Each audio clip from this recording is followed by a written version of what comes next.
There's a strange kind of silence that hangs in the air the moment a man sees a woman he's drawn to but can't seem to reach.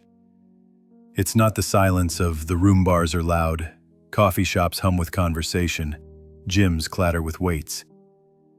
It's an internal silence, a small, sudden collapse somewhere inside your chest. You see her, the way she brushes a strand of hair behind her ear, the way she's lost in her own world, the way she barely notices you. And in a single breath, that silence fills with 1,000 thoughts you never asked for. Don't even try. She's out of your league. She's probably waiting for someone better. She won't be interested in you. Her indifference hits harder than you'd like to admit. It's a quiet dismissal without her even saying a word. You feel invisible, like your presence doesn't shift the air around her, like you don't exist in the landscape of her attention.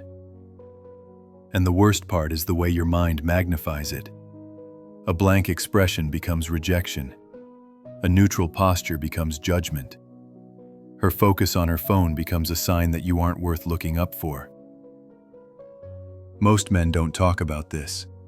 They'd rather joke, rather pretend they don't notice, rather tell themselves they never cared. But every man has felt that flicker of shame, the sting of wanting someone who doesn't seem to want anything from him. Not validation, not a glance, not even acknowledgement. It's a strange kind of emptiness, the kind that makes you question your strength in a way that has nothing to do with muscles or money. But here's the truth you've probably never heard.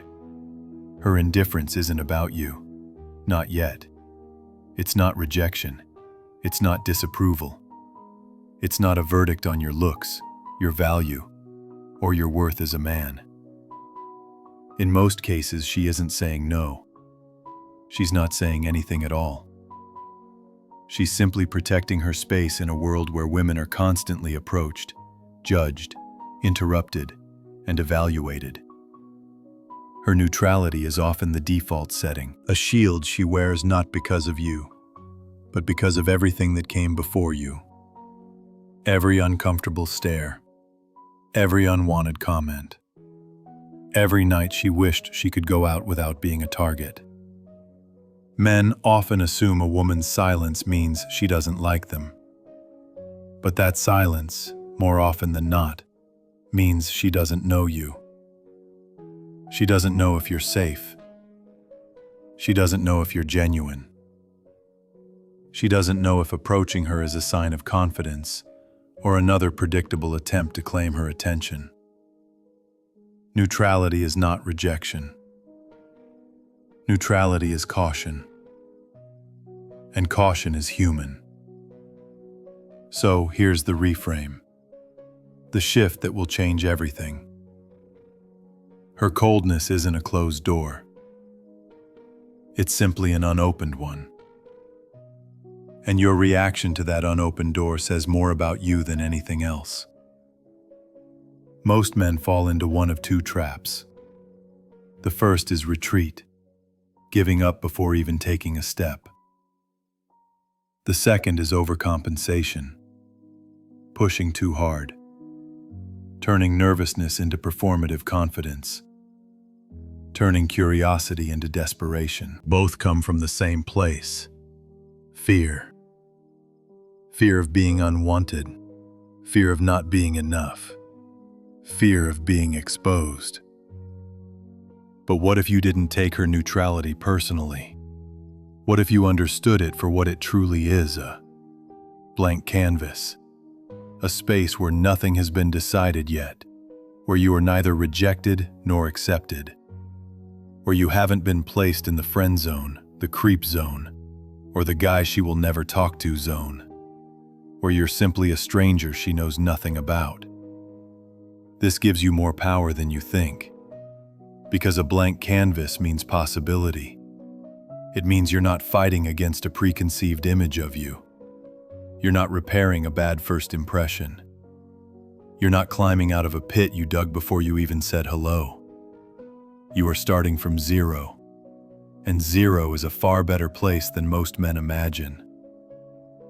But stepping into that possibility requires something most men skip entirely: understanding what's happening inside you.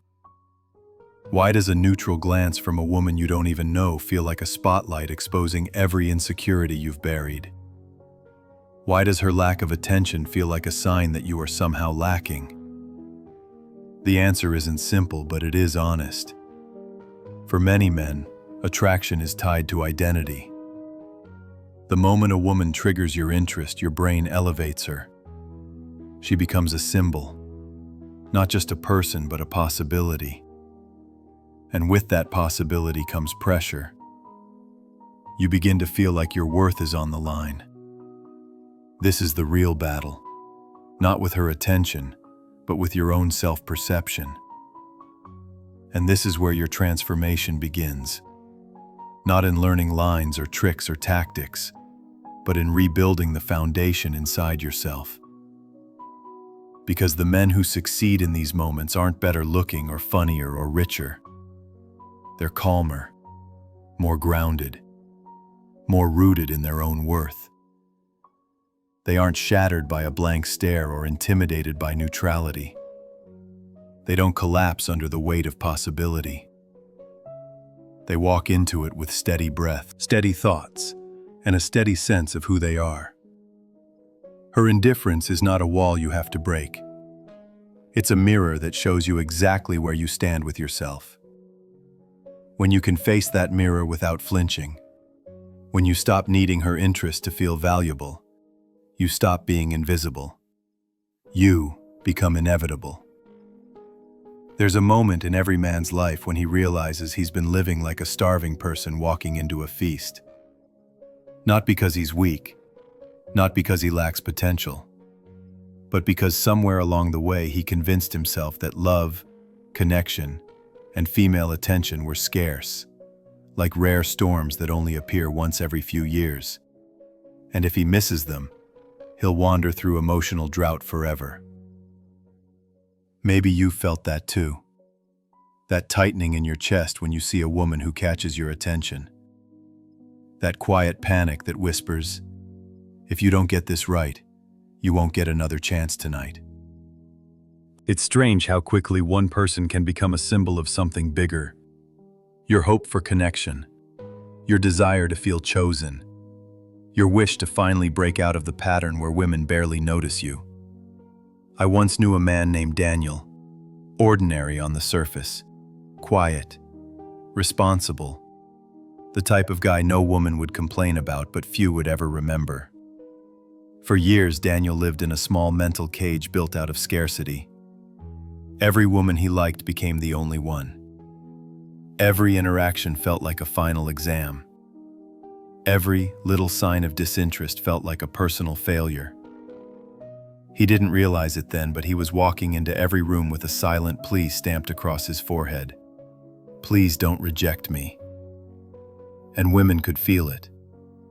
Not because they were cruel, but because people sense scarcity like animals sense fear.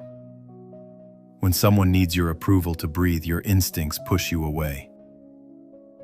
One night, after a particularly brutal rejection, Daniel told me something I never forgot.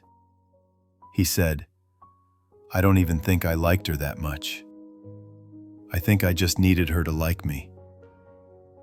It was honest, painfully honest, and it was the turning point. The question he finally asked himself was simple.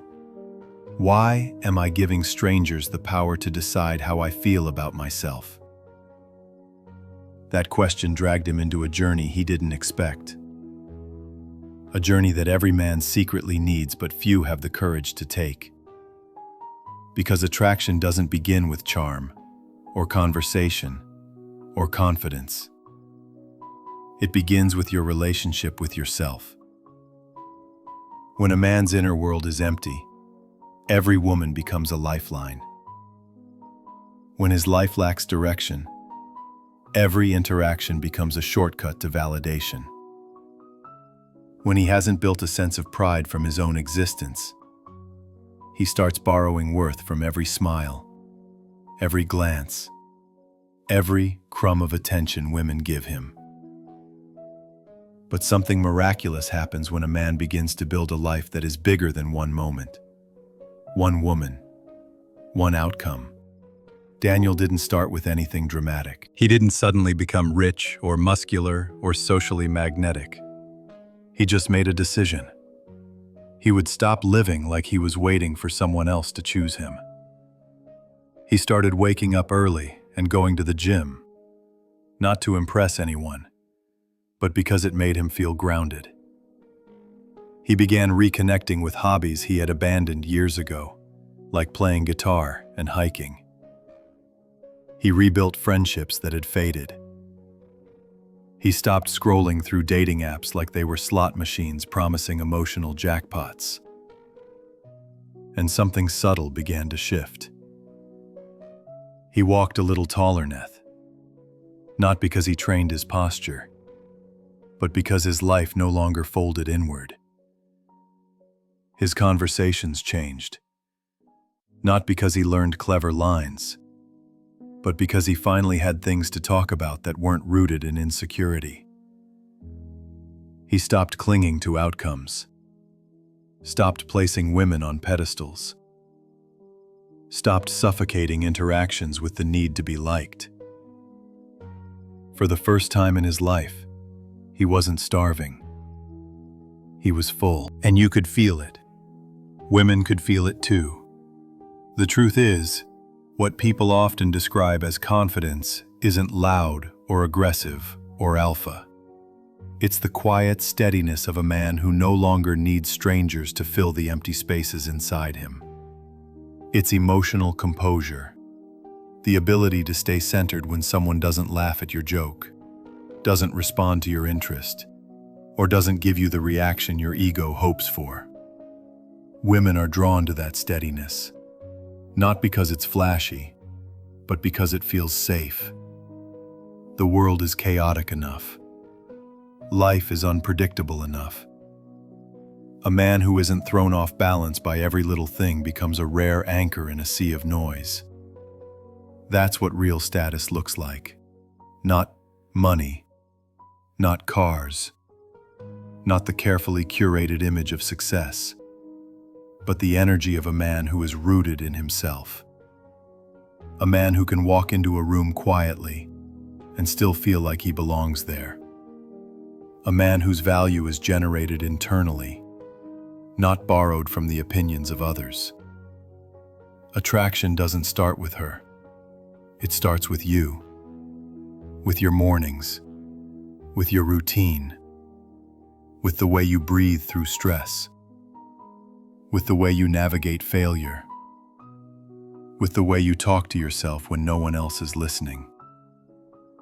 Her neutrality feels intimidating because you haven't yet learned to stand solid in front of it.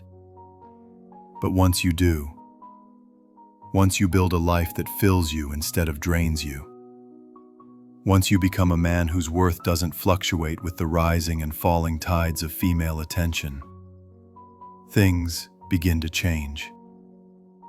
You stop scanning the room for approval. You stop performing. You stop shrinking when you see someone attractive. You stop seeing women as emotional lifeboats and start seeing them as people. People who can choose you or not. And either way, you remain whole. And something beautiful happens when a man reaches that place. He stops being invisible. Not because he's louder, but because he's clearer. Not because he's trying, but because he's present.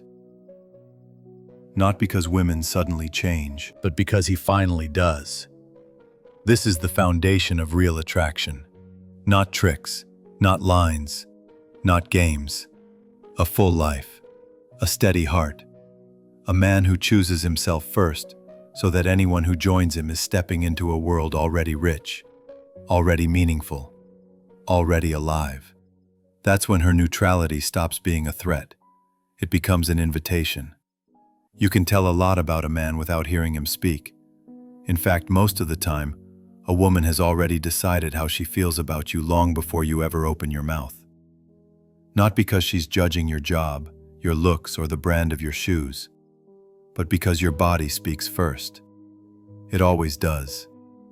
And for most men, that silent language says far more than they intend. There's a moment I remember clearly. Daniel again. Months after his shift from scarcity to abundance had begun. We were at a small rooftop gathering in Los Angeles.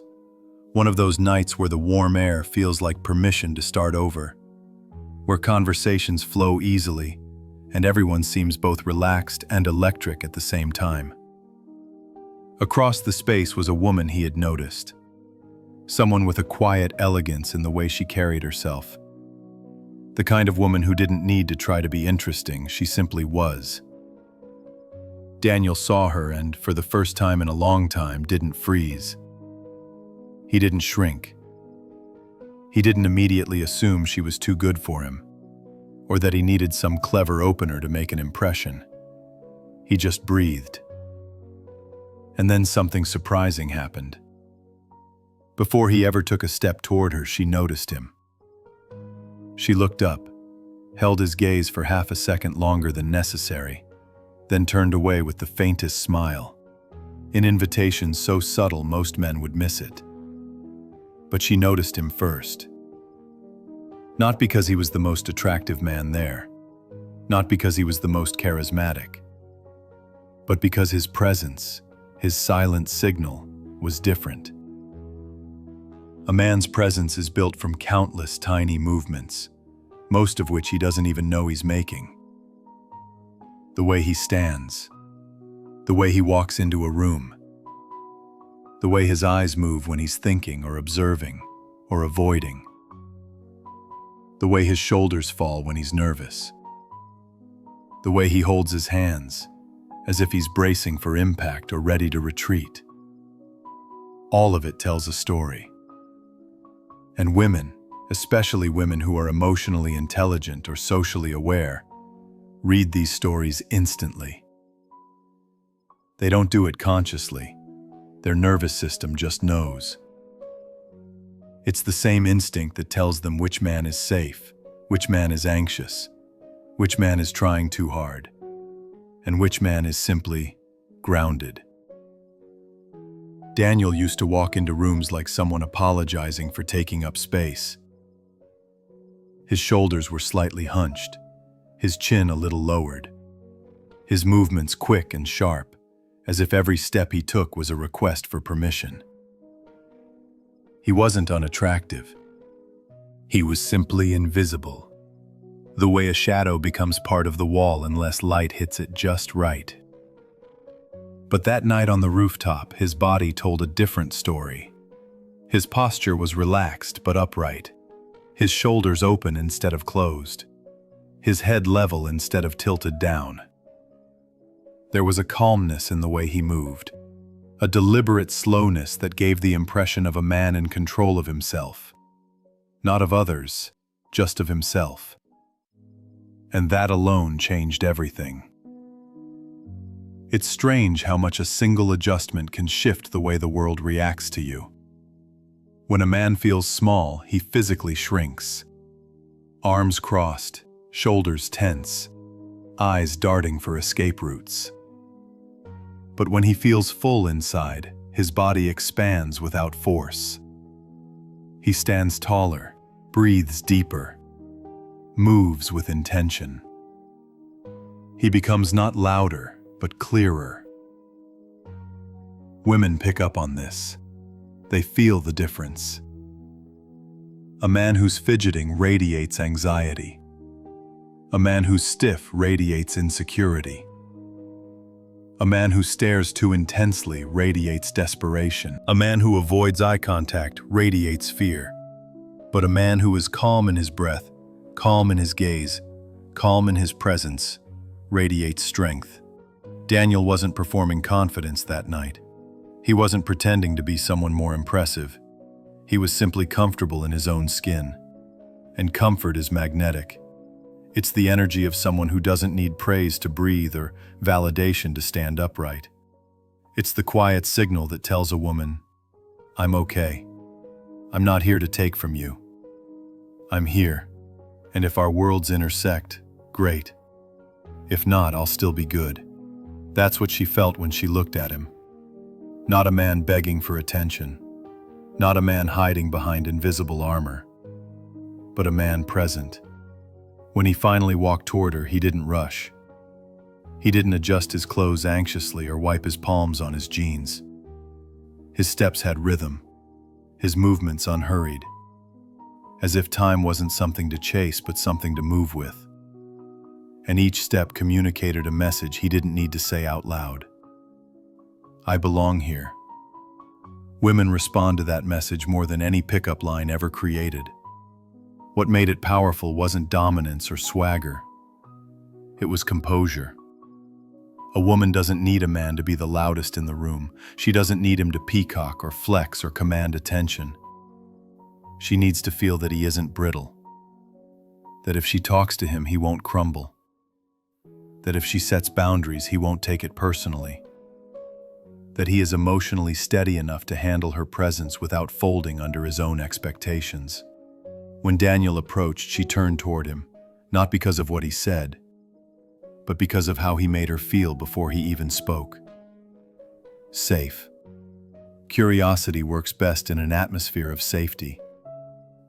Their conversation lasted all of 5 minutes, but she remembered him for hours afterward. Not the words, but the signal his body sent long before the words arrived. Your body speaks before your voice ever enters the room. It narrates your confidence, your insecurities, your intentions, and your emotional landscape in a language women understand instinctively. And the moment you realize that, the moment you learn to let your presence support you instead of sabotage you, you stop needing to force connections. Like Daniel, you'll find that when you carry yourself like a man who belongs, women notice. Even the ones who weren't looking. There's a moment in every early interaction when the air shifts, even if no one notices it. A woman goes from simply being aware of your presence to wondering who you are. It's subtle. A slight turn of the body, a softer tone when she speaks, a glimmer in the eyes that wasn't there before. Attraction doesn't arrive loudly. It arrives like a quiet door unlocking somewhere beneath the surface. But that door only opens when a man triggers curiosity, not pressure. And curiosity isn't sparked by trying to impress her, overwhelm her, or win her approval. Curiosity grows in the space between you, a delicate balance of warmth and unpredictability, closeness and distance, comfort and challenge. Daniel learned this in a way he didn't expect. After that rooftop night, he met another woman, Eleanor, a bookstore cafe downtown. She was sitting alone, lost in a thick paperback, with the kind of focus that made her seem untouchable. A few months earlier, Daniel wouldn't have dared approach. He would have read her silence as rejection, her concentration as disinterest. But this time, he understood something different. A woman absorbed in her own world isn't pushing you away. She's simply living in her own emotional space. Whether you can enter it or not depends on how you show up. He didn't walk over with a line or a compliment. He didn't pretend he knew the book she was reading. He simply passed her table on his way to the counter, caught her eye for a moment, and smiled. Not the kind of smile that asks for something, but the kind that says everything is easy, everything is calm. And then he kept walking. That's where curiosity begins, in the absence of need. When he eventually returned with his coffee, he paused near her table and said something light, almost teasing, about how intensely she seemed to be judging that book. Not in a rude way, not in a way that broke her moment, but in a way that lifted the air rather than pressed down on it. She looked up, surprised, then amused. Something opened. The door cracked. This is the part most men misunderstand. They think challenge means being distant, cold, or arrogant. But real challenge is gentle. It's playful. It's the energy of a man who isn't intimidated by her, but also isn't trying to win her. A man who can tease without being cruel, disagree without being defensive, and show interest without abandoning his sense of self. When Elena smiled, Daniel didn't flood her with compliments or questions. He didn't grip the moment tightly as if afraid it might slip away. He let the conversation breathe. He let silence exist. He let her contribute instead of rushing to fill every second with noise. Attraction isn't built in constant intensity. It's built in rhythm. Women don't fall for perfection. They fall for emotional texture. Daniel asked her what she liked about the book, not what it was about. Not who wrote it, but what she felt reading it. She answered in a way she didn't expect to. Openly, thoughtfully, with more softness than she had intended. She surprised herself, and that surprise was the beginning of chemistry. Men often think they need interesting stories or brilliant lines to keep a woman engaged. But women aren't looking for entertainment. They're looking for a man who can access emotion, his and theirs. A man who knows how to gently guide the conversation beneath the surface, where connection actually happens. Still, connection alone isn't enough. There must be something else. Something that keeps her slightly off balance in the best way. The push and the pull. When Elena began leaning in, Daniel didn't immediately mirror her excitement. He didn't escalate too fast or trap the moment. Instead, halfway through a laugh, he glanced at his watch and said he needed to send a quick message before his friend arrived. He stepped away, not abruptly, but naturally. And that small shift, that tiny withdrawal, added a spark of tension to the air. Push, pull, breath, pause. He didn't disappear for long, just a minute or two. But when he returned, something had changed. She was the one looking up before he even sat back down. She was the one ready to continue the conversation. Push, pull, isn't manipulation. It's pacing. It's emotional pacing. If you lean in too much too soon, you overwhelm her nervous system. If you remain distant, you never access her warmth. The dance is in knowing when to step forward and when to step back, not to play a game, but to let something real unfold without suffocating it. And underneath it all is something deeper, something few men even think to pay attention to. How she attaches. Elena wasn't avoidant or anxious. She was simply cautious. But Daniel had met women in the past who spoke in almost rapid fire, seeking reassurance without naming it. And women who recoiled when he got too close too soon. He learned to listen not just to her words, but to her pace. Some women need more space. Some need more clarity. Some need a slower rise in intimacy. And the man who can adapt without breaking himself becomes unforgettable. As their conversation drifted to weekend plans and favorite places to unwind in the city, Daniel didn't push for her number. He didn't rush toward a goal. He let the moment stay light, grounded, unforced. He ended the interaction with the same calm energy he began it with. Warm, confident, unhurried. And when he stood to leave, something happened that would have shocked the earlier version of himself. Elena reached for her bookmark, tucked it into the page, looked up and said, "Before you go, can I give you my number?" Curiosity had turned into attraction. Attraction had turned into initiative, and he didn't make any of it happen.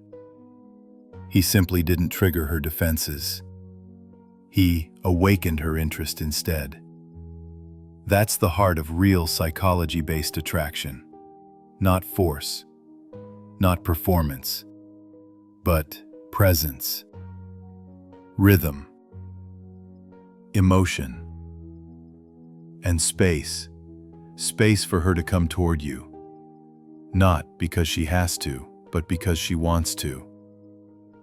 There is a particular kind of courage that doesn't look like courage at all. It isn't loud. It isn't theatrical. It's the quiet willingness to take a step towards someone without needing to own the outcome. That's the courage Daniel carried with him the night everything finally clicked. Not because he planned it that way, but because he had already done the inner work long before he ever said a single word.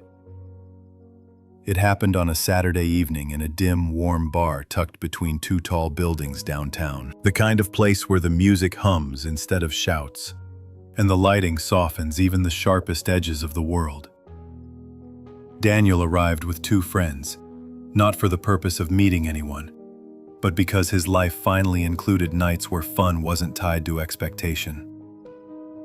He felt light, present, whole.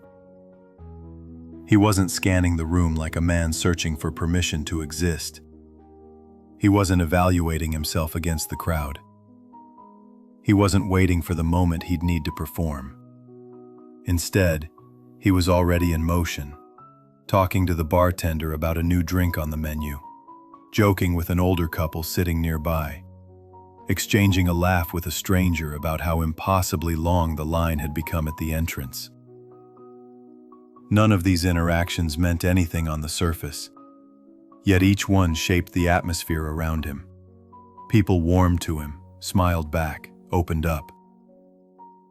He wasn't trying to create social proof. He was simply living in a way that produced it naturally. And that's when she walked in. She wasn't the kind of woman who announced her arrival.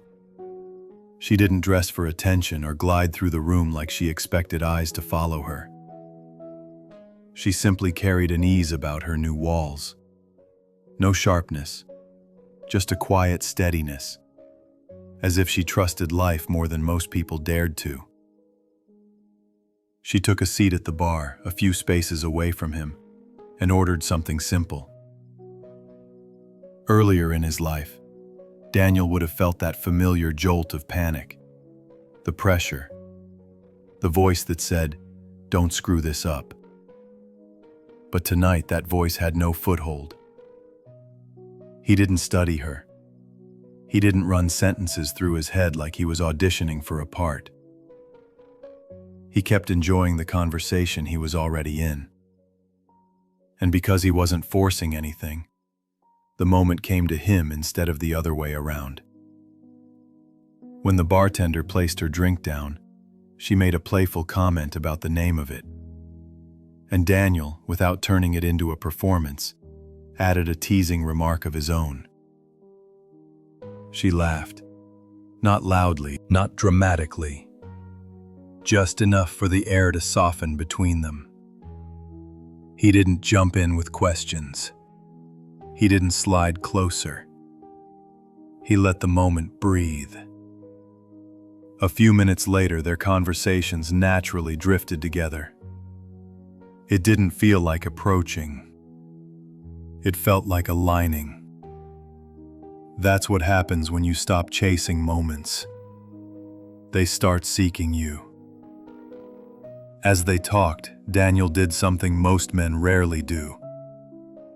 He paid attention, not to what he wanted from her, but to how she responded, how she shifted in her chair, how her eyes brightened at certain topics and dimmed at others. He noticed she relaxed when he joked lightly, but opened up more deeply when he shared a story about the time he got lost, hiking alone in the hills outside the city. He didn't overshare. He didn't turn his vulnerability into a spectacle. He simply spoke like someone who wasn't afraid to be real.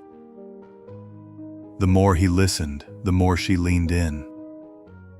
Not physically at first, but emotionally. She asked questions. She smiled without hesitation. She began telling stories of her own, the kind of stories you don't tell someone unless you feel safe in their presence. Women don't open up because a man is impressive. They open up because he's stable. And Daniel remained exactly that. Stable. He didn't cling to the flow of the conversation as if it were fragile. He didn't try to stretch it until it snapped. Instead, he became the first man she had spoken to all night who didn't treat her attention like oxygen. When their laughter peaked, not too early, not too late, Daniel made a choice that shifted everything. He ended the moment. Not abruptly, not coldly, but gracefully. He smiled, touched the edge of his drink and said, "This has been great. I should get back to my friends for a bit, but I'm glad we talked." And then he stood up. Most men never do this. They hold on until the moment dies, afraid that if they leave too soon, they'll miss their chance. But a moment isn't a fragile thing. It's a spark. And sparks only matter if you leave just enough mystery for the flame to want more. She felt that. Instantly. Her eyes followed him before she realized they had. When he walked away, she didn't feel abandoned. She felt intrigued. Something inside her stayed connected to the space he left behind. That's the power of a high-value exit. It doesn't close anything. It opens a loop she can't stop thinking about. When Daniel returned later, she was the one who turned toward him. The one who restarted the conversation.